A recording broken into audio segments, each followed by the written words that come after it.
High বন্ধুরা, আসসালামু আলাইকুম। ছানা, বেকিং পাউডার ছাড়াই খুব সহজে তৈরি করে নেওয়া যায় এই মিষ্টিটি। রসে ভরা নরম তুলতুলে মিষ্টিটি মুখে দেওয়ার সঙ্গে সঙ্গে মিলিয়ে যাবে, যেটা তৈরি করা খুবই সহজ। যে কেউ খুব সহজে তৈরি করে নিতে পারবেন। সুজি দিয়ে তৈরি এই মিষ্টিটি খেতে অনেক সুস্বাদু। তাহলে চলুন কথা না বাড়িয়ে আমরা মূল রেসিপিতে চলে যাই। যাওয়ার আগে বলে নিতে চাই, যারা আমার চ্যানেলটিকে সাবস্ক্রাইব করেছেন এবং আমার পাশে আছেন তাদেরকে জানাই অনেক অনেক ধন্যবাদ, এবং যারা নতুন তাদেরকে জানাই অভিনন্দন। মিষ্টিটা তৈরি করার জন্য প্রথমে নিয়ে নিব প্যানে 2 চামচ পরিমাণ ঘি। এখানে আপনার ঘিয়ের পরিবর্তে রান্নার তেলও ব্যবহার করতে পারেন। এবার ঘির ভিতর দিয়ে দিব সুজি। আমি সুজিটা ঘির ভিতর দিয়ে খুব ভালোভাবে মিশিয়ে নিব এবং কিছুটা কালার চেঞ্জ হওয়া পর্যন্ত ভেজে নিব। এবার দিয়ে দিব আগে থেকে জাল করে রাখা দুধ। দুধটা নর্মাল তাপমাত্রার থাকতে হবে। এখানে আমি 1 কাপ দুধ দিয়ে দিলাম। দুধটা দিয়ে খুব ভালোভাবে মিশিয়ে নিব, যেন সুজির গুটি গুটি তৈরি না হয়। আবারও হাফ কাপ দিয়ে দিলাম। এবার 1 কাপ সুজির জন্য আমি এখানে তরল দুধ ব্যবহার করলাম 1.5 কাপ পরিমাণ। দিয়ে ততক্ষণ নাড়তে থাকবো যতক্ষণ না এটা একটা ডো তৈরি হয়। এমন সফট নরম একটি ডো তৈরি করে নিতে হবে।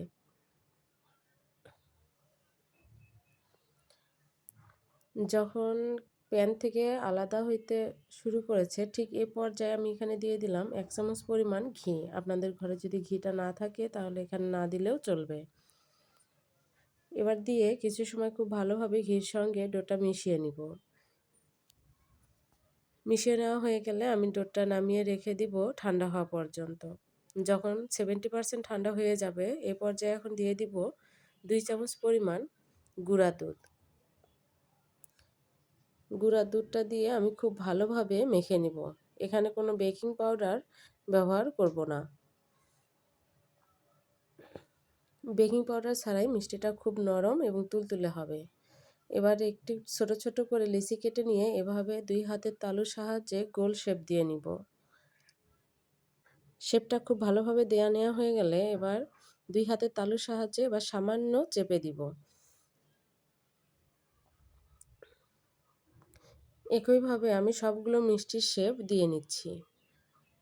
আমি আরও একটি মিষ্টির শেপ দিয়ে নিয়ে আপনাদেরকে দেখিয়ে দিচ্ছি। ঠিক এভাবে আমি সবগুলো তৈরি করে নিয়েছি।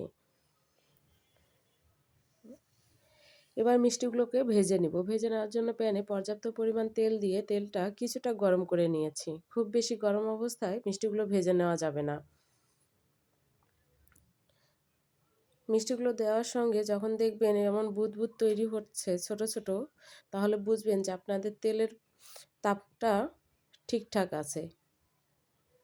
এবার মিষ্টিগুলো দিয়ে এভাবে কিছু সময় পর উল্টিয়ে দিব।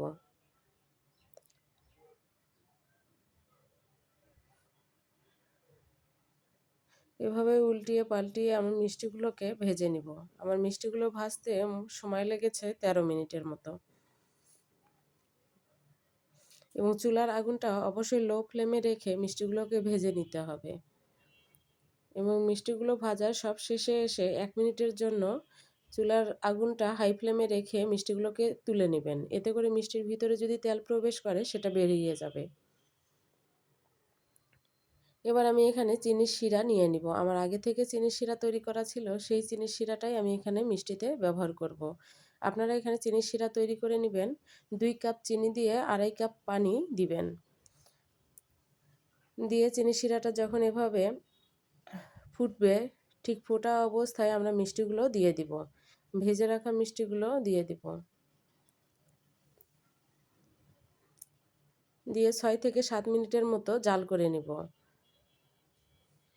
6 থেকে 7 মিনিট পর জাল করে রেখে দিব 4 থেকে 5 ঘন্টার জন্য। 4 থেকে 5 ঘন্টা পর আমি মিষ্টিগুলোকে একটি মিষ্টি নিয়ে কেটে দেখাচ্ছি যে মিষ্টিটা কতটা সফট হয়েছে। কাটা দেখে নিশ্চয়ই বুঝতে পারছেন মিষ্টিগুলো কতটা নরম হয়েছে। আশা করি আজকের এই রেসিপিটি আপনাদের সকলের খুব ভালো লাগবে। যদি ভালো লাগে তো অবশ্যই লাইক করবেন, কমেন্ট করবেন এবং চ্যানেলটিকে সাবস্ক্রাইব করে পাশে থাকবেন। সবাই ভালো থাকবেন, ভালো রাখবেন। আল্লাহ হাফেজ।